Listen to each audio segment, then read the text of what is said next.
David, Ya mak. nak duit David. Untuk apa mak? Ibu nak beli barang dapur. Boleh mak. Ibu nak berapa? Nak RM50. 50 eh?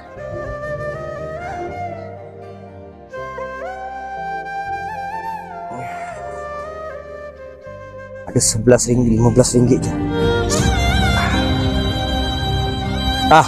Mak, tangan saya ada RM15 je. Nanti baki petang saya bagi. Boleh tak? Boleh mak eh? Okay, saya pergi kerja dulu mak.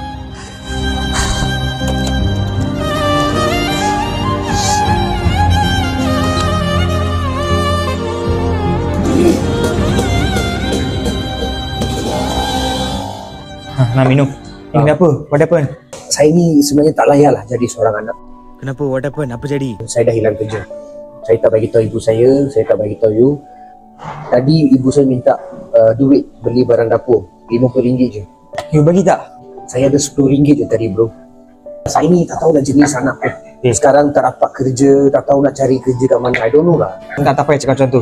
Jangan risau. You tahu tak? 28 April hingga 1 Mei akan ada Expo Kerjaya di Perkarangan Axiata Arena Bukit Jalil, Kuala Lumpur. Okay. Sana akan ada 40 majikan dan around 10,000 kekosongan jawatan. Ini adalah satu program kerjaya anjuran oleh Kementerian Sumber Manusia, KESUMA. Dan sana akan ada banyak aktiviti yang boleh bagi manfaat kepada you, saya dan semua orang. Lagi best, boleh dapat diskaun saman PDRM sampai 50%. Dan paling best, you boleh jumpa Go Through Boys dekat sana pada hari 28 April. You jumpa dia orang. Lagi satu, ni. You ambil ni, you beli barang dapur dulu.